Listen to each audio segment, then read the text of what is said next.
excited for Saturday.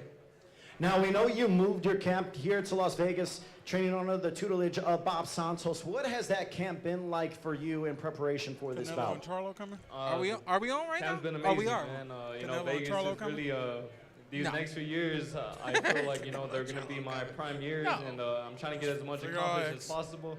And I know what Canelo at, but I can't say. Make that happen here in Vegas. So being here with Bob Santos, Richard Barrios, my sister Selena Barrios, it really, you know, it's been a blessing. Now, you are coming off a big victory over Giovanni Santiago back in February in a sensational knockout. You said you feel much better at this weight class. Clean. This will be your third fight at 147 pounds. What was it about, first off, that fight against Santiago, and now do you feel a little bit more comfortable at 147 because you have fought at 140 and you said, this is my weight class? No, yeah, you know, I have a tall frame, you know, so getting down to 140, it was becoming very difficult. When I took the fight with Thurman, it was my first fight at welterweight, and I mean, I didn't want any easy fight, you know, I still don't, you know, I'm after, you know, all of the big fights, but I definitely feel the welterweight division is where I'm going to be able, you know, to accomplish the most, and you know, I'm just excited for these next few years. Now, you are taking on another former world champion, the former WBA welterweight champion, and Yordenis Ugas. He has fought numerous world champions like yourself. What challenges does he present to you Saturday? Ugas is, you know, he's a great fighter. He's been in there with some of the best welterweights out there. You know, he's one of the few, you know, to hand, you know, the great Pacquiao in defeat. You know, even when he fought Spence, you know, before the eye injury, I mean, you know, I believe, you know, he was in that fight, and he was making it very difficult. So we know Ugas is bringing a lot to the table. He has a lot to prove. But no, I got that jacket at my house, right? Camp. I'm more than ready, and that one. you know, I'm just counting down to I'll Saturday. send you a picture later. What does a victory over Yordenis Ugas do for you, and what does that say to the rest of the welterweight division? Win on Saturday, You ain't got that. It's crucial, you know, for me and my career. Mine a little bit more than that. I'm trying to, you know, put everybody you got like Mike. on notice, and you know, victory, it puts me right there, you know, to contend for a world title shot. I'm gonna stay level today. That's the goal. I'm gonna stay level today. I can't yell. You're raising my levels. That's what I'm chasing. At the end of Saturday night, how does it play out? I can't. With my hand being raised, you know, whatever it takes. All right, ladies and gentlemen, we're going to let Mario Barrios get his workout going once again. El Azteca Mario Barrios here in attendance as he's preparing for his battle with Yordenis Ugas. So I was headed to get some Flamin' Hots, and just right over there, you know my spot with the. I already with the went over Reese there cups. earlier. Got waters. But you ain't getting. You should. And you don't drink water. Come on now, stop playing. That's not a good thing. Vitamin water. It's vitamin water. Vitamin water. You need it. Okay. I mean, we'll take it if y'all giving it. Now that one was corny. I'm good with the one-liners to promote stuff, but that one was corny. Vitamin water, real hydration. Shout out to Mario Barrios. He's coming in there looking for a big challenge, trying to put himself in the title fight, title eliminator, something like that. This is title eliminator right here, right? Yeah, should be. I think the winner out of this gets Ennis. He looks good. He works hard. I remember what you said. I got bad news. The winner gets Ennis. Damned if I do, damned if I don't. But damned if I do. This is how I would feel about it. Yeah, I think you had a point like that in your career. It's like, well, next you got a killer, A.K.A. Spence at the time. You didn't care. No. And people don't understand, like, just because you fear outside the ring, you guys are warriors. That's why me and everybody else are outside the ring and y'all in there. That's why we get paid to do what we do. Yeah. Yeah. But no, that's how I looked at it. Yeah. I kind of developed that at a young age too, and I know we've been talking a lot today about like life and nature and all these things, but I really did like when I would go to a tournament, it was like I want to win the whole tournament, which means I got to fight the hardest guy. Yes. Oh, well, I got to beat you, then I got to beat you, then I got to beat you. It's a part of it, and that's just how I always looked at it. So same thing when I turned pro, you know what I mean? There's other things in my life, too, that are challenging now. And I'm like, oh, well, I'm willing and I'm able. If I'm equipped to do it and I don't do it, I'm doing myself a disservice, you know? What you talking about, Shawn? I mean, getting up every day, going to work. I mean, just giving up living life, that's a challenge. Yeah. Some people get up and do nothing in life. Yeah, for some people, just gets by. It's a little harder than it is for others, you know? Yeah. And that's why we do the motivation at the end of every episode. Yeah, I would say find it within you. Bruh, I did an episode yesterday with Radio Raheem. Okay. We went over to the other studio. Yeah. Which name I don't remember, which is I apologize. I know they're gonna see this, they're gonna be mad at me, but I apologize. I don't remember the name of it, but man, we laid it out, man, like a good hour. We went like an hour and 20.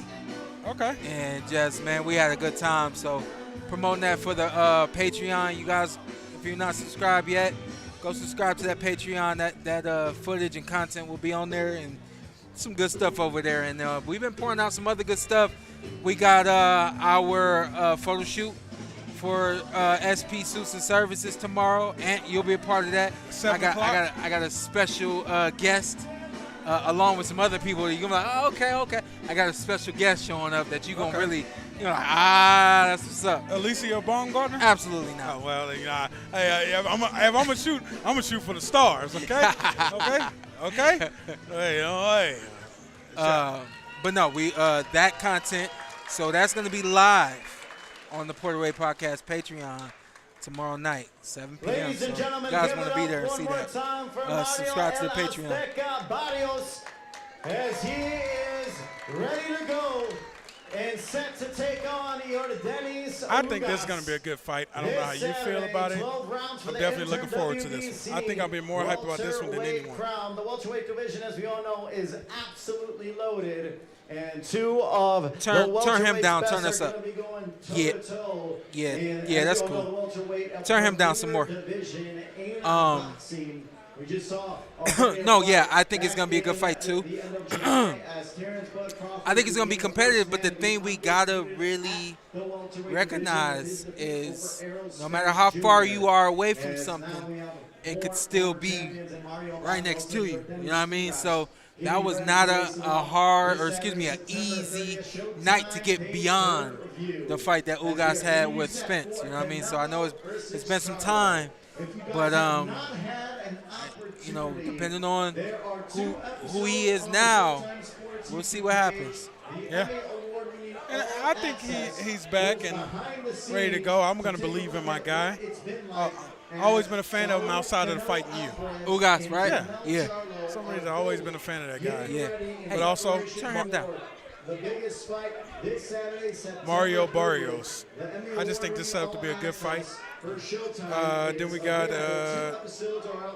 to me, it's two co-mains. Huh? Yeah. Because we got the Hammer, Luben, and Erickson Luben and Ramos, Jesus Ramos getting in the ring too. And that's gonna be a hell of a fight. The energy around that fight is gonna be exactly what it's supposed to be. The Luben? Yeah, definitely worthy to be the co-main. Yeah.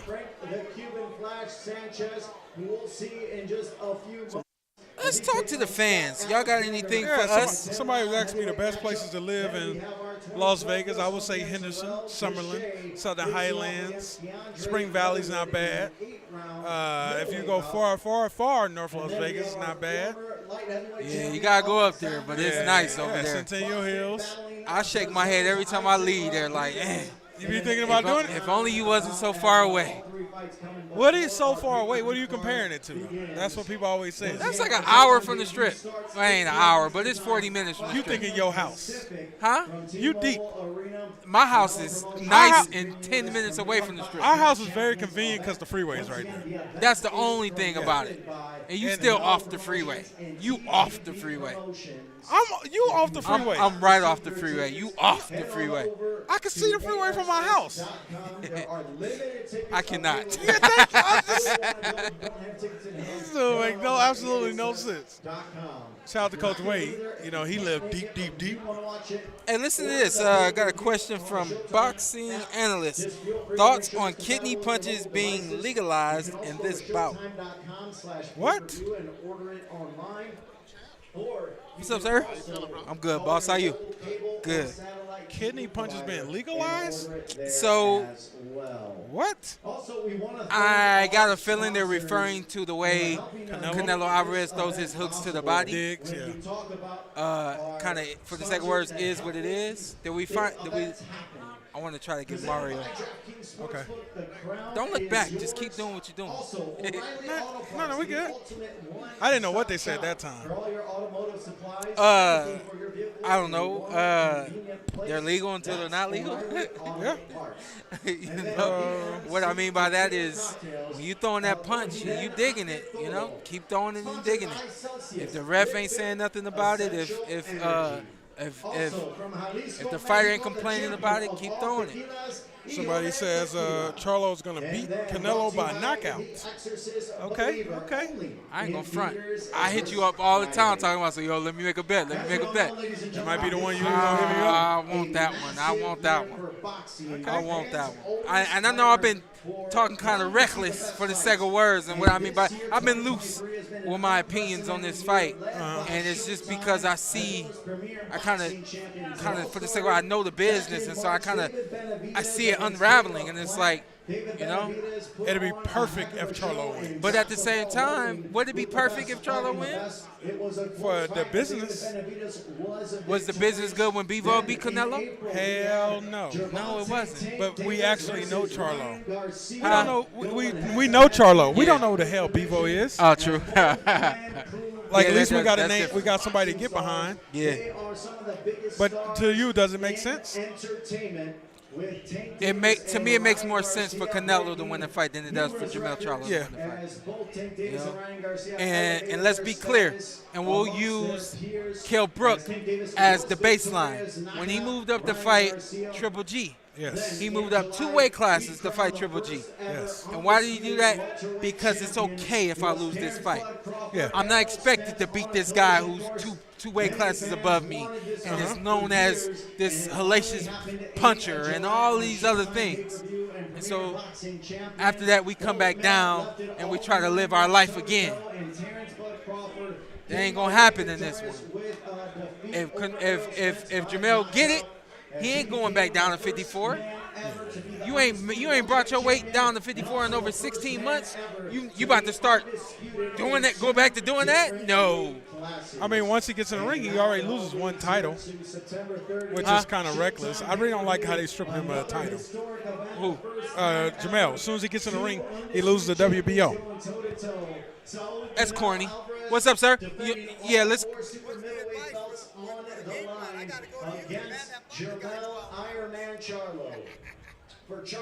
I have no clue what you said to me. He said, what's the advice on beating the How guy? you hearing from over there? Because I can hear. He said, I go to the guy that fought the guy.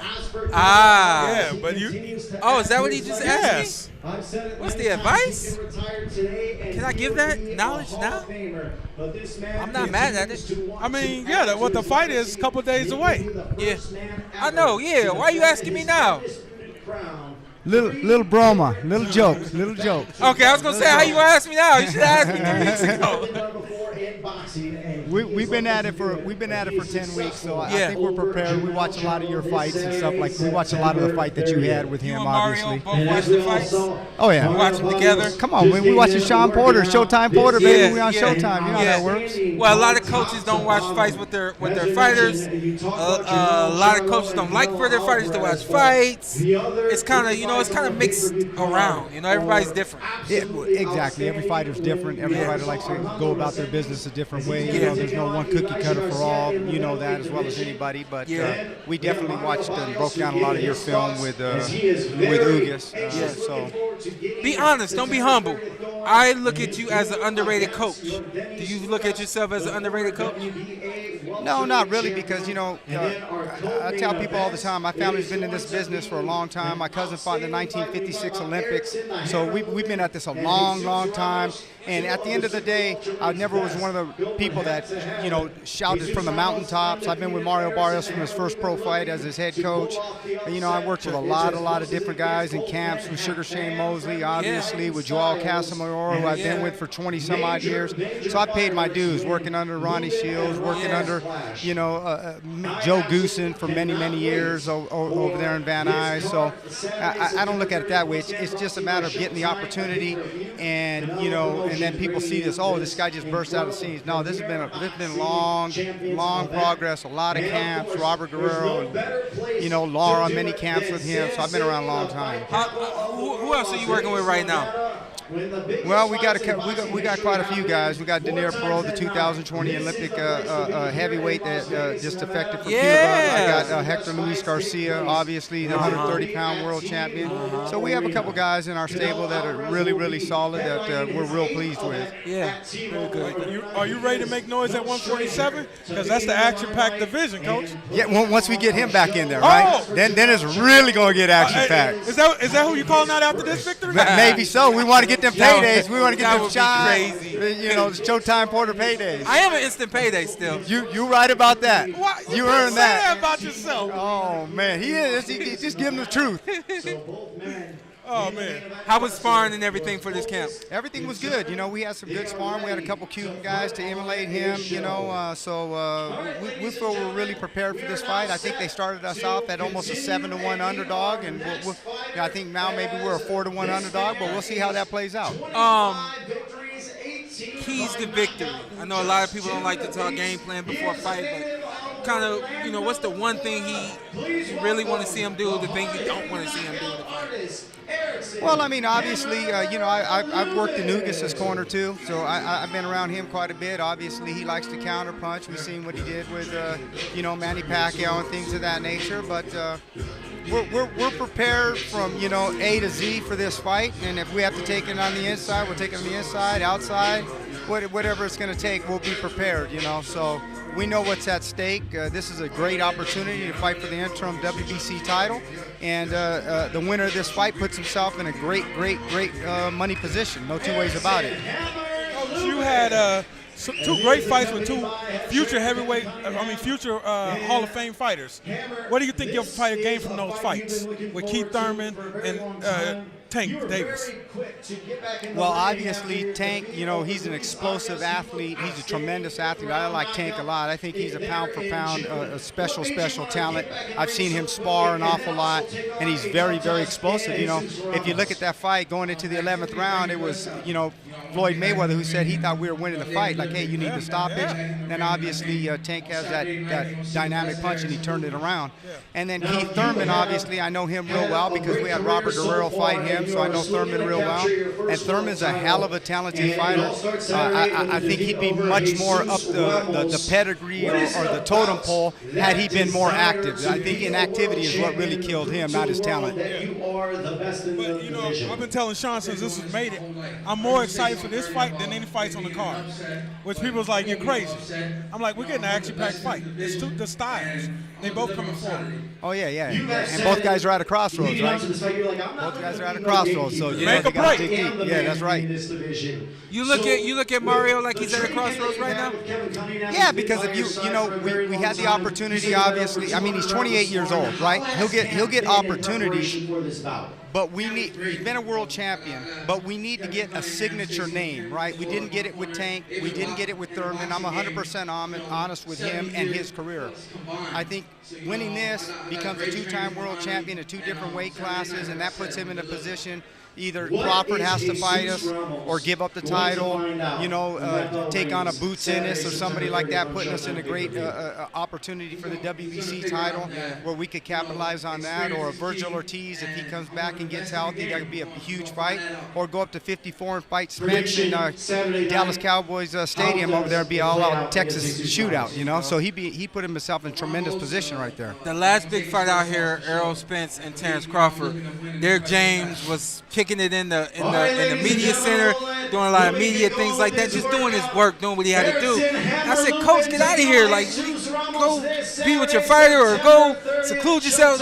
How do you handle fight week? Do you do the interviews and all that kind of stuff, or you like, hey, let's turn this stuff off and turn on what we need to turn on for the fight? It depends. Every fighter's different. Whatever's asked of me, you know what I mean? So sometimes, these fighters, they want to sell their brand, and they'll say, Coach, obviously you were, not to toot my own horn, but thank God, was fortunate to be Sports Illustrated, Ring Magazine Trainer of the Year. So obviously I put you at a different level, and if you can go out there and do the interviews and push your fighter and get his name brand out there, if that's what they want. Some fighters are like, hey, you know what, dude, they want to stay humble, stay low key. Whatever the element is that my fighter needs, because like you said, there's the way you prepared, the way Robert Guerrero prepared, the way Laura prepares, or everybody's different. The reason why I asked you that is because I feel like we keeping you too long, so I want to get you out of here, Coach. I appreciate your time. You got it, brother. Yes, God bless sir. you. Yes, sir. Stay blessed, Coach. Good luck. Good luck, Coach.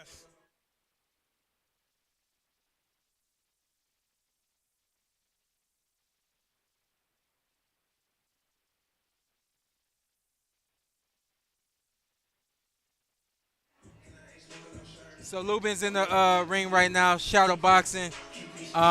Look at this, the southpaw style. I think that's the thing.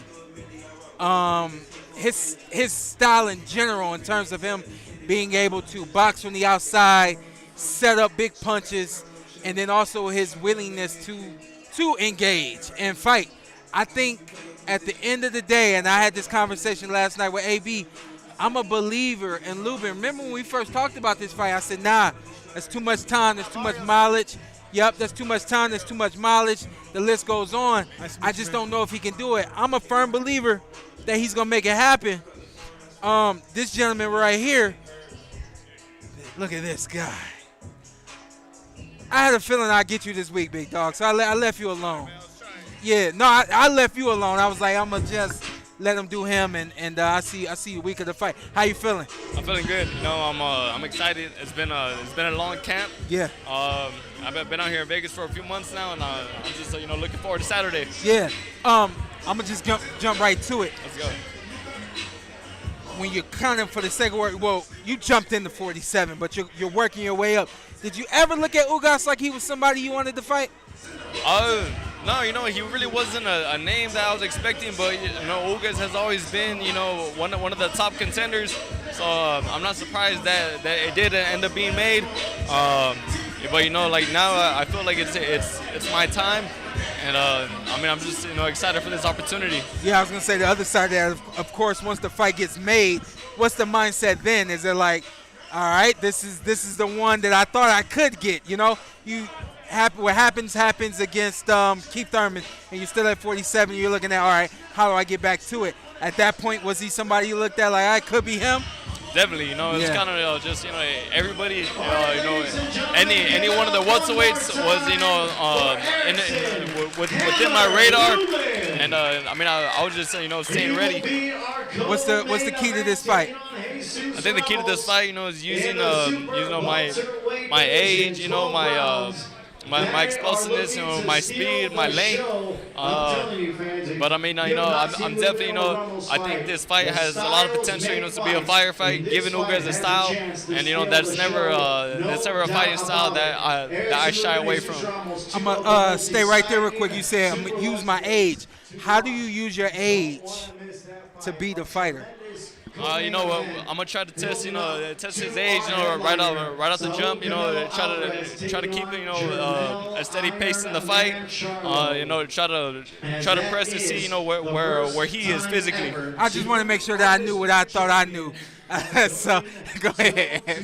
At this point, you had 2 losses, but I feel like those losses prepare you for this moment. Do you feel the same way?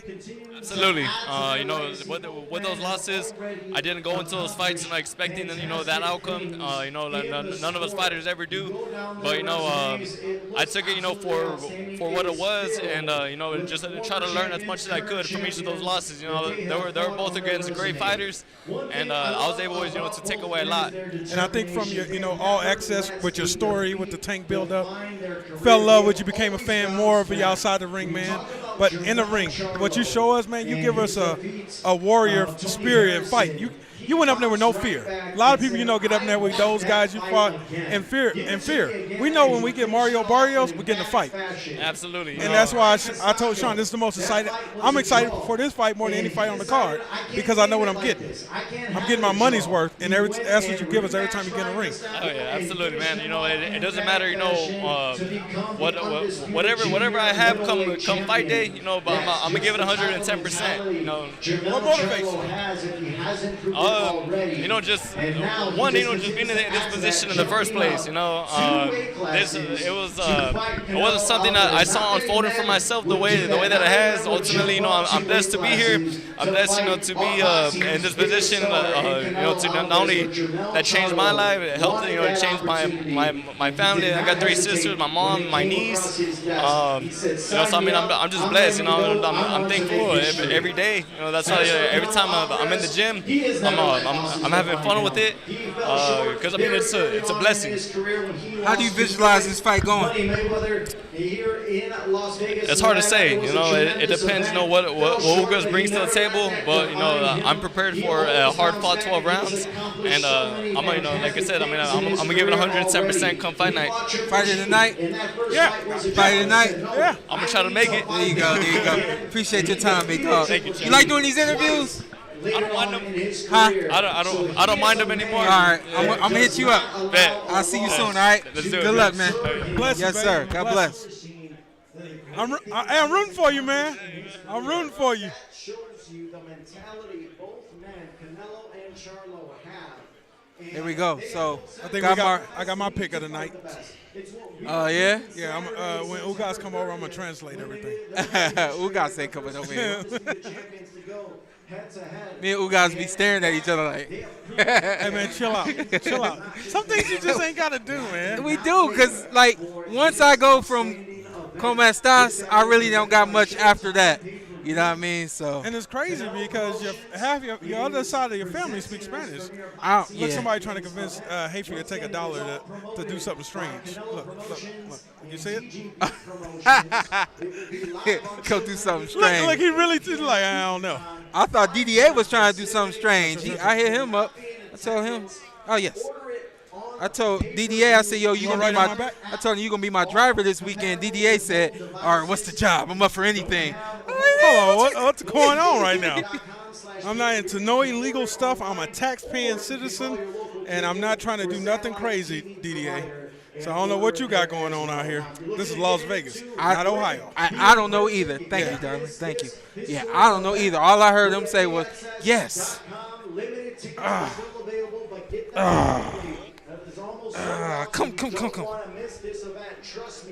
It is going to be absolutely outstanding. Yeah, walk around this way. And then come in here. Come closer. There is nothing like a prize fight at T-Mobile Arena here in Las Vegas, Nevada. Coach Cunningham, I saw you standing over there, and I've only done this one time. I've just approached somebody else about doing it, but I have an interview that I did with Andre Ward for my podcast. I consider it to be my personal goal right now. But what I want to do is to be able to do more interviews like that, one-on-one interviews, dig into the mind of the fighter, the life of the blah, blah, blah, blah, blah. And I seen you standing over there, and I was like, all right, cool, yeah, we can get him on here. I was like, ooh, dang, if I could get him for an hour, ooh, people don't know. You know you can get anything you want from me. Yes, man. sir. But people don't know. Yeah, no, they don't know. Yeah. But you gonna let them know. Yes, sir.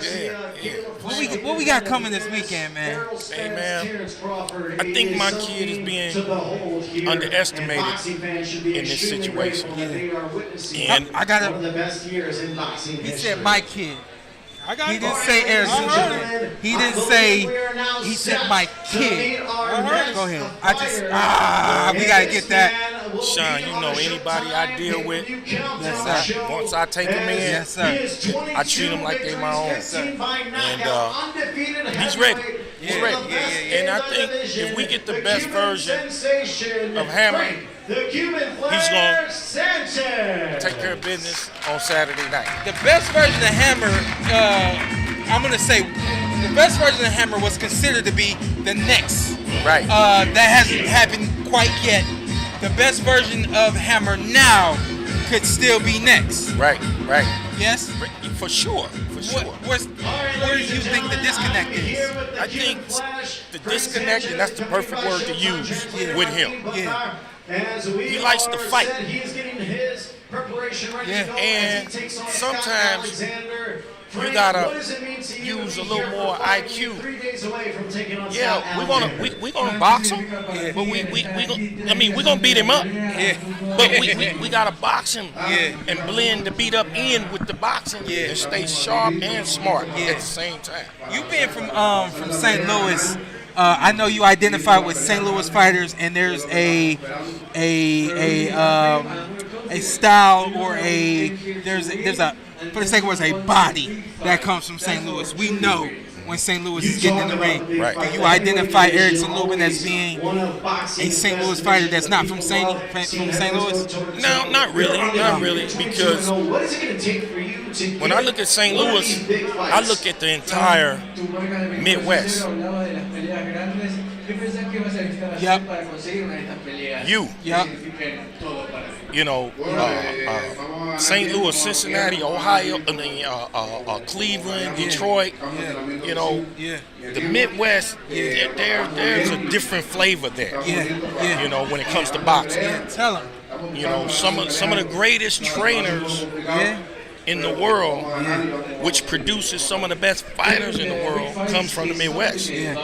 So I think I was able to help Erick Luben a lot in terms of taking his skill set to another level, being as though I come from the Midwest, where some of the greatest trainers, greatest fighters in the world come from, and I think it really benefited him.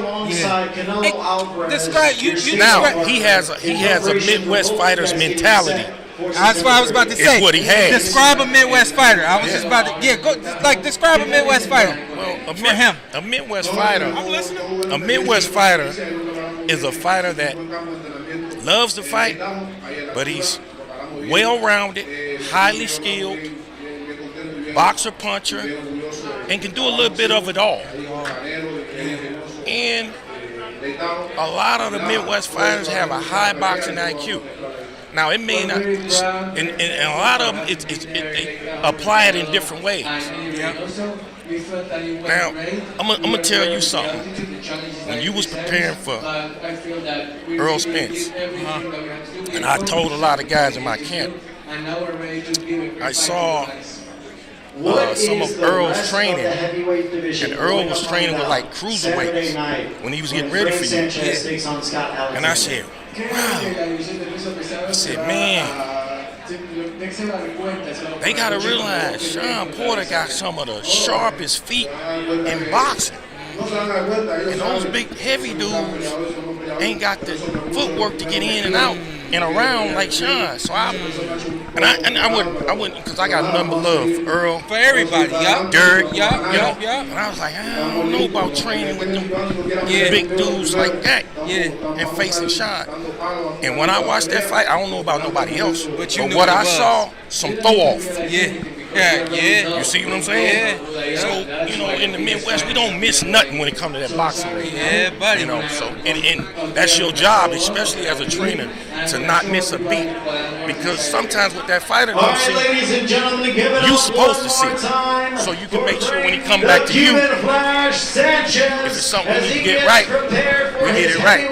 One more for me. When you get in the ring with a fighter that is younger and they're expected to win, and now it's Erick Luben, and you don't have a lot of, for the sake of footage on this fighter because he is that young, what have you seen that you feel are Jesus' holes or weaknesses in his fight game? Well, I mean, and he didn't have a whole lot. He had a few fights.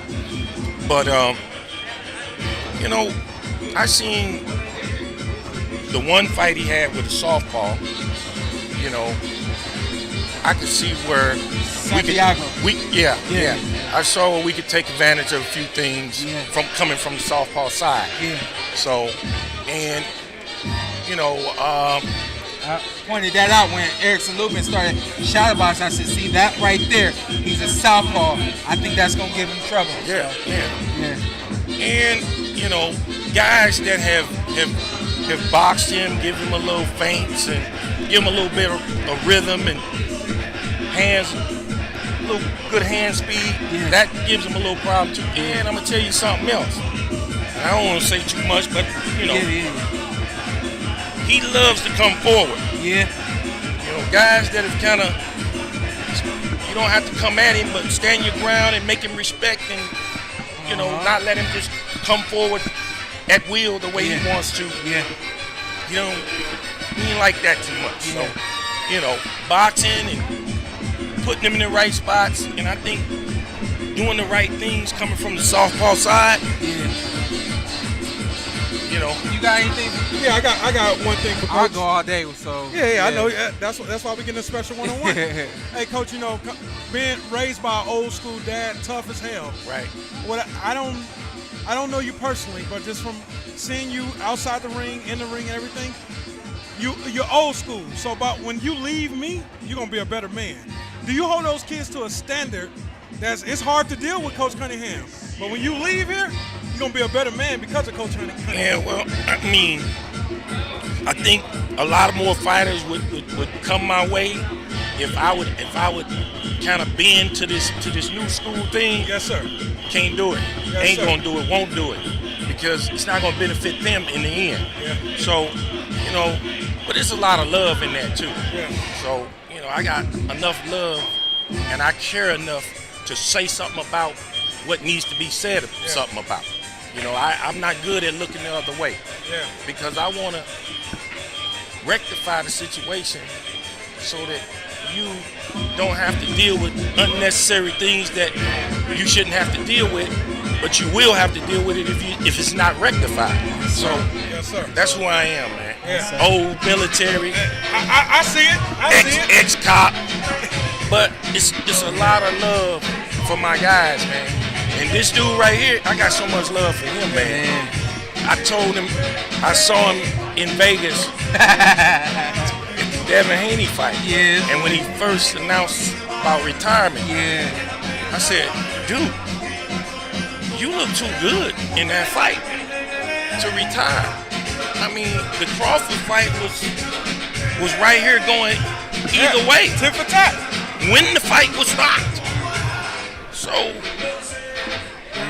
but you know what you need to do, and you doing just as good with this. I'm working on it. I got you on my radar, big dog. Yeah. I'm gonna have you up, man. I'm excited about it too. No, we go way back. All love, always. Another thing, look, this is how far back we go. We first met at the Ohio State Fair in 1996. He was 9, and Devin was 9. His brother was 10, and Devin's brother was 10. And they fought. He fought Devin in the finals at the Ohio State Fair. His brother fought Devin's brother in the finals at the Ohio State Fair. Damn. They was 9 and 10 years old.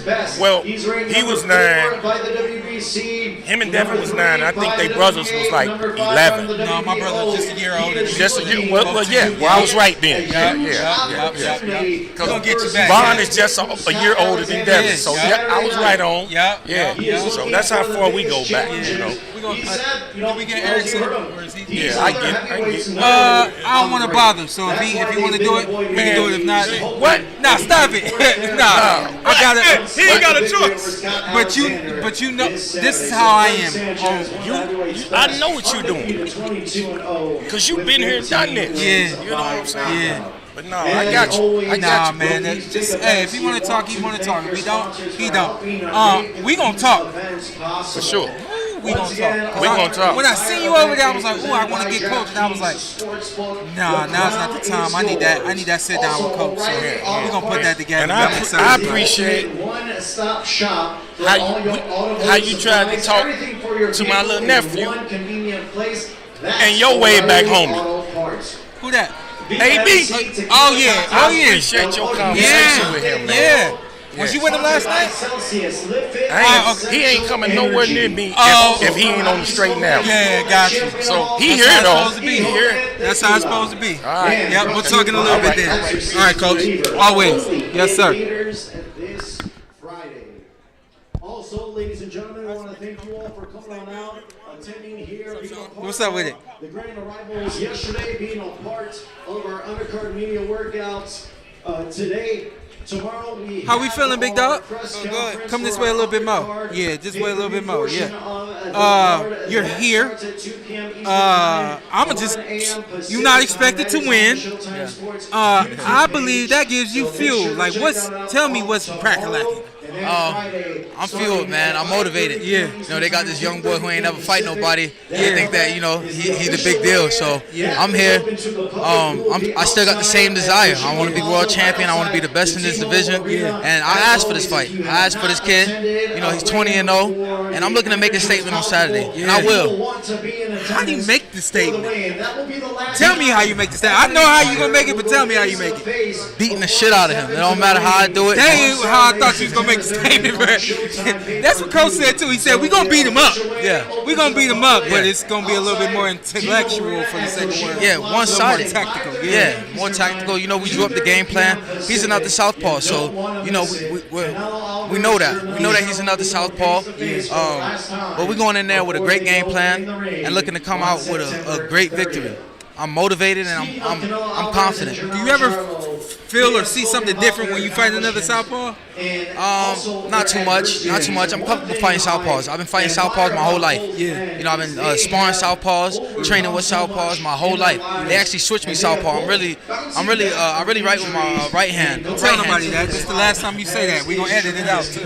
Damn, boy. He's like, stay away from the right hand. Hey, stay away from the right hand. You gotta keep something in the tuck.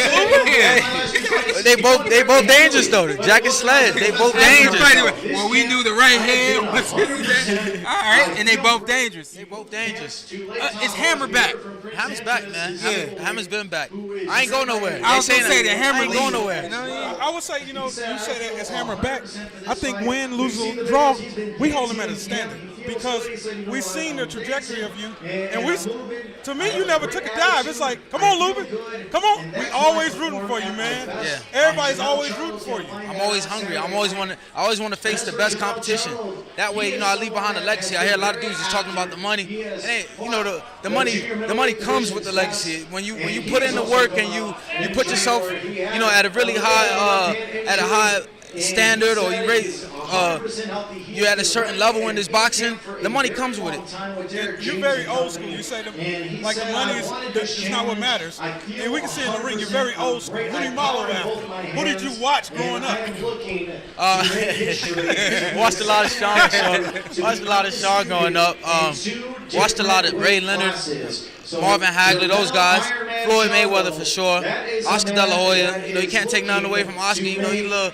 You know, Before. Yeah. But Oscar's great, man. Oscar's great. Oscar's one of the greats. Pernell Whitaker. Who else, man? Melton Taylor. You love this sport. Why do you love this sport? I grew up doing it. This is what feeds my family, and you know, I just found I found it so as my happy place. You know, I would love going to the gym rather than being home. You know, especially as a kid. You know, instead of being in the trenches at home, instead of playing with those kids outside, I love being in the gym with my friends at the gym. I just loved it. Tank told me the story about he would show up to the gym and it wouldn't be open yet. He just sit there until it opened up. Yeah. He said, I asked him because I know I read people very, very well.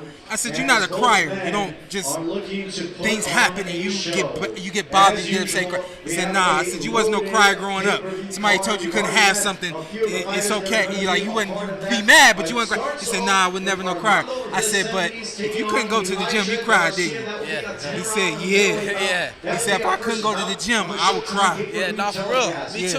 I ain't gonna lie. I promise you, I got stories when I was a kid. You know, I couldn't go to a tournament. I'll be bawling my eyes out. I'll cry so much they let me go to the tournament. They'll send me off to a tournament with $100. Like, here, and they'll pay for the rest. Go ahead. Safe to say your hunger is still extremely high. Yeah, for sure. Very good. You know, I haven't won a world title yet. That's big to me. That's real big. That's a stamp. That's a stamp on your legacy right there. I told your coach, I said, I don't want to bother him if you don't want to talk. I'm cutting this interview now because I could see, like I said, I read people well. You excited. Get ready. Keep that in the reserve, big dog, because you're going to need all that on fight night. For sure. Good luck, man. God bless, all right? Yes, sir. That's the guy right there. That's the guy right there. I'm doing the best I can. And disclaimer, I'm a fan of Jesus Ramos. Okay. Did you know? Did you know that? No, I did not and know you that. can't tell, like, based on how I've been today, right? Yeah, I can't tell that. I tell you why I'm a fan of him, because with the youth that he has, I felt like he was ahead of his time, and I felt like he was doing things that were unique. And I hate to say was. I feel like he's doing things that are unique. Okay. But I do think that in this fight right here, with Luben, again, like you see him swaying back and forth, he's excited. And he's like really just living in the moment and ready for it when it comes. You know what I mean? So I think it's gonna be a great fight. I still think that you know, I didn't want to say anything and put anything in his head, and I didn't go this direction. But I did have a question for him about his Fundora fight. But when a guy is about to go in the ring with somebody, you don't revisit BS. You know what I mean? You don't bring in BS. You know, so we're not going back. We're gonna go forward. And I thought about something in the past fights too, but I'm like, I ain't gonna talk about that. Yeah, we're not gonna go there. But being realistic and being a realist, when this fight first got announced, that's where my mind was. My mind was, well, it's some mileage on this young body, and he's been through some things and all that kind of stuff. But I don't know, man. I think that I told somebody the other day, man, I might have to stop. I got to stop ignoring my feelings. Yeah, because my feelings be telling me one thing, and stuff be going the opposite. You can't bet with your heart. Yeah, that's what I do. That's what's wrong with me. Betting with your heart? Yeah, fantasy football team 2-1. Why? Because who you wouldn't play? Because I didn't draft with my heart this year. I'm always drafting with my heart, based on who I like and not based on who's gonna produce. Somebody said me and you look like brothers with matching shirts. That's the point. All right, who We're said a team. that? Danny, that's the point, Danny. Smart guy. I don't know why I'm getting so defensive. Don't ask that. See, and text me or send a message and tell me if I was right about the thought of you having the thought that why is he being so defensive about it? Charlo said, I want to find out. This is what I signed up for. This is my opportunity to dethrone. Hey, DDA, take a break and go get some Flamin' Hots. Hold on, we got $10 super chat. Yeah. Oh, here we go. You read it. Matt, he said, I'm just here to support the podcast, brother. It's about the fighters tonight. So just showing my respect for the dudes, putting it in on the line this weekend. Okay. That's what everybody loves about boxing. Yeah. Because you putting it all on the line. Yeah. And the thing they don't like is when a fighter quit. They rather see them continue to put it all on the line, getting busted up, than quit, man. And that's what makes this sport unique and special. It took me a long time to realize and understand why people really revere this sport, but that's it, man. You get a chance to see somebody in their truest form on fight night. You know, you don't get to see that from any other sport. Concept. I love football, but you don't see a fight. Somebody twist their ankle, they coming off to the sidelines, even if it's for 2 downs. Yeah. You know, then they going back in the game. And boxing, you twist the foot. Oh, you twist your ankle in boxing, it's a wrap. Yeah. Shout out to Erick Luben. Well, yeah, but I see Erick Luben twisted his ankle, and he had to get it. Shut up, man. Why did you give him a pass? Give him a pass. Yeah, that's tough. Who else we got? Is anybody else coming down? Are you taking a break to get some Flaming Hots? Man, I think as soon as we find out if anybody else coming up in here, we could be done. Yeah, I'm okay with that, too. I just really wanted to get this one in so that I could put some more money in DDA's pockets. That's our boys. I get it to him. DDA got enough money. I wish I had some shoes. That's crazy. That's crazy. Look at that. You didn't come prepared, so you didn't get the rest of the ensemble. That's crazy. Want to remind everybody again, it's possible that we'll be in here tomorrow, but it's unlikely. We're not coming? In here. Remember, we got the photo shoot. Yeah, we got the shoot. The photo shoot. That's at 7 o'clock. Yeah, I know. I got stuff going on. Oh, okay. Go ahead, no, go ahead, make it happen. No, I'm good. DDA take day off. I'll shoot something your way. Go ahead, make it happen. I'll make it. All right, so Antt apparently will be here tomorrow. Hey, maybe. Hold on. There's no maybe. Maybe. You can check out Antt live on the PorterWay Podcast YouTube channel, 2 p.m. Pacific time tomorrow. With Radio Raheem. Okay. Or Brittany. We'll say we can make it happen. Brittany is a busy person. Adjustments and changes can make the difference in a win or a defeat. I think we're good. I don't think we got anybody else coming through. Well, he's dancing right now. So I see somebody over there with a PorterWay Podcast shirt. Oh yeah, that's Brian right there. Brian Castano right there. He ain't fighting. A.K.A. Shawn Porter. He has been in the same stable as Errol Spence Jr. for a long time. Ryan Garcia, Anthony Joshua, Frank Martin, just to name a few, are in the same stable. It is hot. Training under Derek James. It ain't and hot as Jamel has said in the past, I'm wearing a book bag. What do you think? That is what It ain't makes hot. us It probably the got best. ice in it. And that is what he believes will help him in this fight against Canelo Alvarez. So that is the things you need to be watching for as this fight continues to play out. Here she go. Come on. She did it. Hey, She did it. Now, if you All right, we got tough questions for you too. You ready for the tough answers? You built for this? On the Showtime You built for this, Brittany? You built for this? I don't know, but I'm gonna make up something. As a Showtime crew, the Emmy Award winning, the best in boxing. Brittany, would you say you're built to be a promoter in boxing? Yes. Why? It's in my blood. I was stuck. I had no other choice. Yeah. You get flyer and flyer every time we see where the sunglasses come from. That's true. Who's styling you these days? Fashion Nova. Who's styling you these days? Me. Brittany, let's be honest. You were walking by and it just seemed like you wanted to be on this show I right didn't now. even know you were live. That's not true.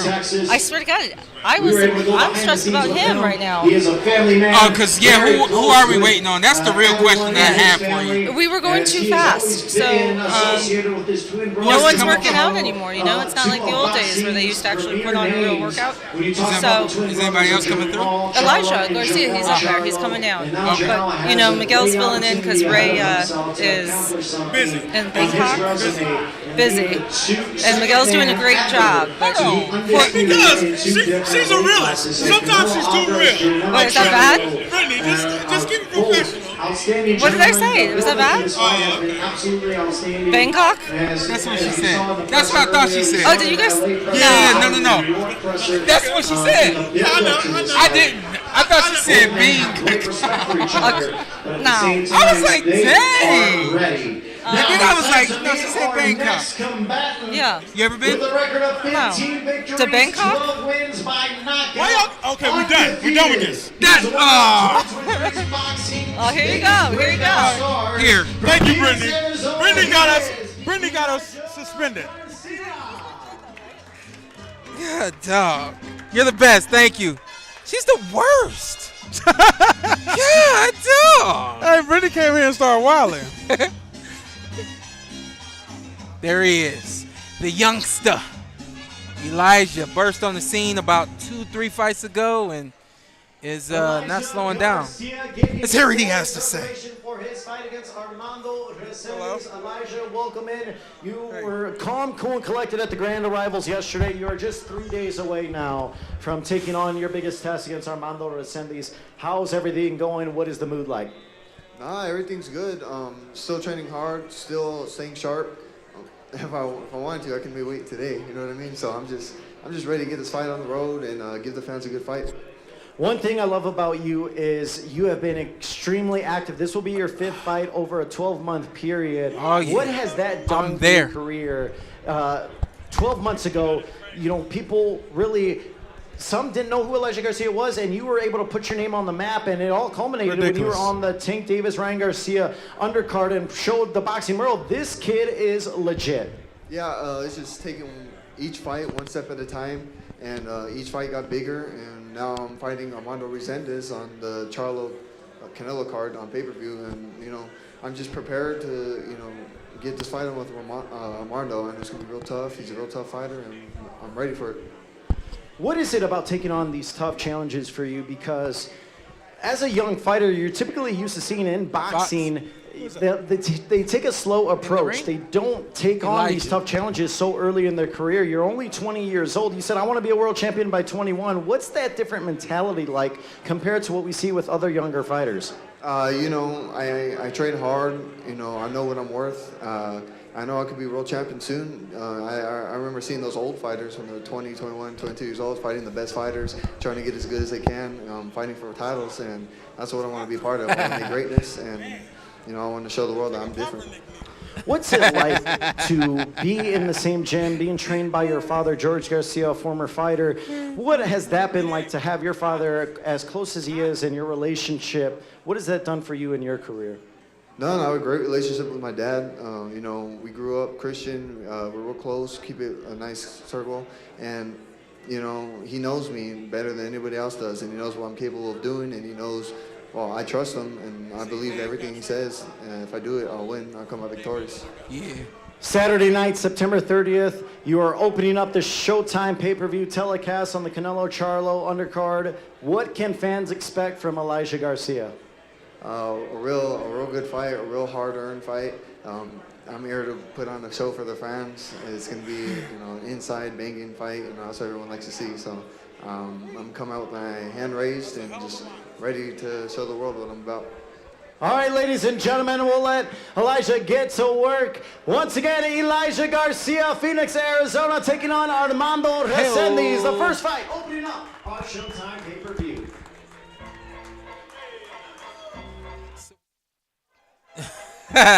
So we gotta talk, because if we don't talk, the music that they're playing. I do not want to be doing this. I didn't expect to do the show like this.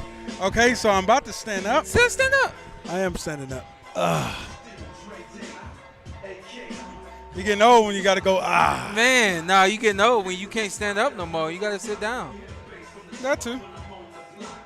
I'm tired. What they talking about in the chat? I want to connect with our audience. I do. But it's hard to just focus.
Here we go. Matt Bergerson. No, I'm telling him I'm not doing that. He's not my publicist. Matt Bergerson said, NGL, I'm hyped for that Carmel Moulton debut, my guy. Carmel is great. Well, obviously he's good. He's great amateur pedigree. I mean, just can do a lot of different things in the ring.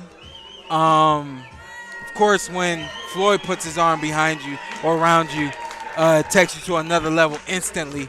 But definitely, man, he's put in the work. Started fighting at 8 years old, I believe. Hasn't turned back. I mean, has gone to every tournament known to man. Has won most of those tournaments. I think he even has international experience. He is going to be a force. I got to remind you guys, Carmel Moulton. I got to remind you guys, allow this kid to grow up. He's going to be ahead of his time. But what you don't want to do is allow the time to catch up with him. They need to put people in front of him that are going to force him to improve, force him to grow. And as everything else grows and matures, he is definitely, literally the next coming. Here he comes. Got everything he needs. The legend. Yes, sir. The legend. Happy birthday, man. I feel like it's your birthday. The mic, pick the mic up real quick. In the headphones. Yeah, that one. Yeah, that one. He only got a minute.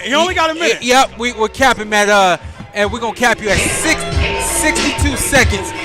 Give us your feelings on this Charlo and Canelo fight. Well, heading into fight week, I was feeling Canelo's gonna win a decision, right? And part of that is his age. I thought he was getting to a point that Manny Pacquiao was at in his 30s, where he could hurt you, he could dominate, but he's not going to close the door anymore, right? Right. And partly because you're getting deeper in your 30s, so you don't have the energy you once had to close the show. Yeah. But and I wondered if Canelo's starting to just say a bunch of things great fighters say when they start to get old. I feel great. I moved my camp. This is the best I ever felt, right? Yeah. But the age doesn't lie. Yeah. But he's showing me a lot of good indicators this fight week. That press conference was all Canelo. Yeah. And Charlo is showing him too much respect. Yeah. I understand being more focused and more locked in than ever, and that brings a certain humility and focus to you, but it's too much. Yeah. And Canelo today, he said, we're not playing nice anymore. Yeah. And he's doing something that great athletes do, like Tom Brady, who was talking to him. Even if you've not given me a reason not to like you, I'm gonna find a reason not to like you. I'm gonna find spite and that extra chip on my shoulder to perform. Yeah. So all the signs are pointing in a good direction for Canelo and not in a good direction for Charlo. His twins not here. They've built up their careers together. They've had some tough moments with each other, but they've always wound up being by each other's side. Once it's fight time. He doesn't have his brother with him here. I don't like that for Jamel, and I'm starting to think Canelo might get him out of there.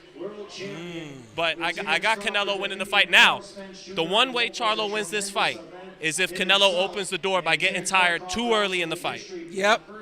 Can't get tired too early. I think that if Charlo wins the fight, it has to be by knockout. I think that it's that flash right hand that he's landed. We've seen them numerous times.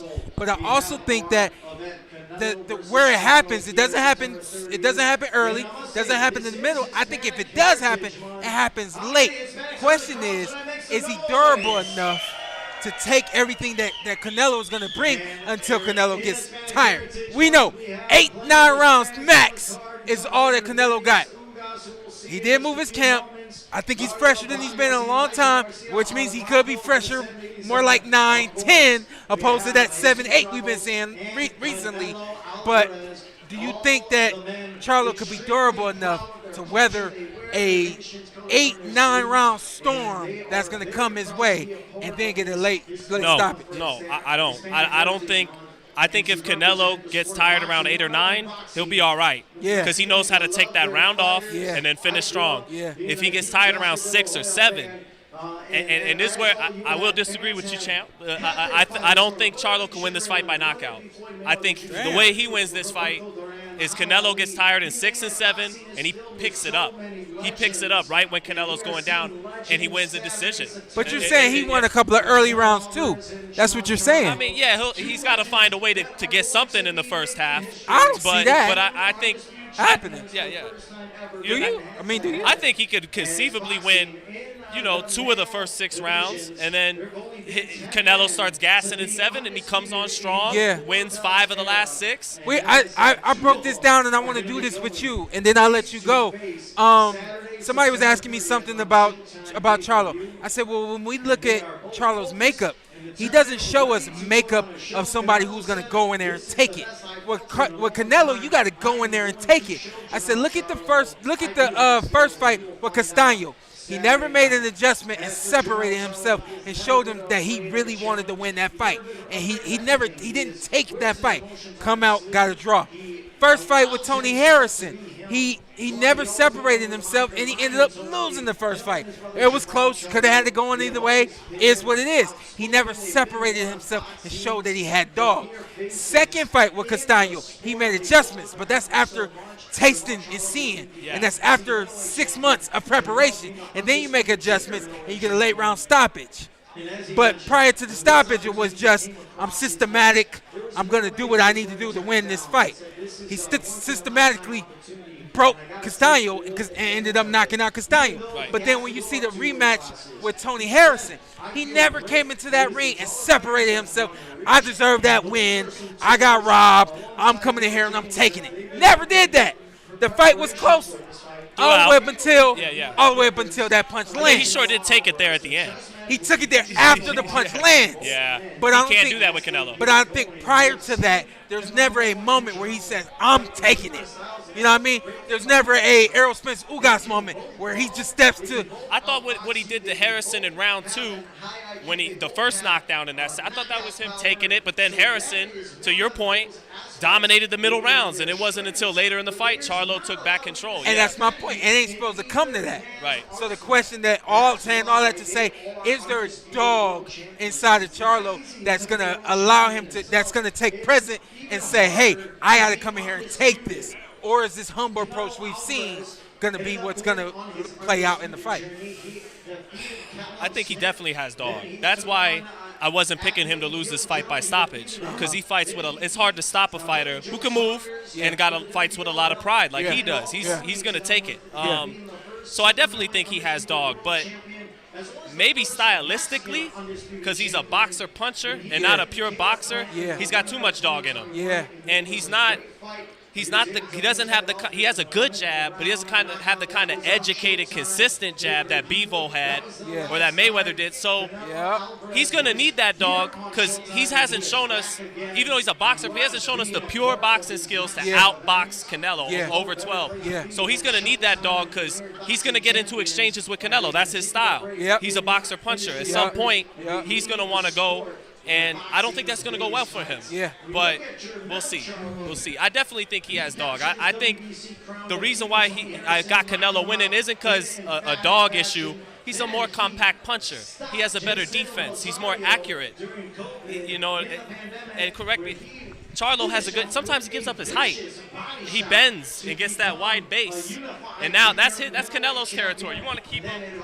So much easier said than done. Here's another thing, and I feel like it's proved when you see Ugas beat Manny Pacquiao. A lot of guys who are on the bottom looking to the top, they're fighting these guys, but they're always looking at that guy. Studying. So, I mean, it's conceivable to say that Charlo has been prepared for Canelo for much longer than when this fight was announced. Right. That's a good sign for Charlo. That is. You know? That is.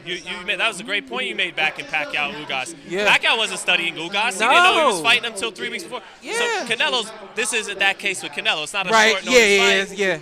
But Charlo's had to have studied Canelo more than the other way around. And he's got to be hungrier for this. No matter what that man says, he's sitting on $500 million. You got to be hungry. Get out his pockets. Get out his pockets. You ain't Antt. You ain't Antt. You got something to say, or you handling business? I was reading the thing and listening to him and making my bets.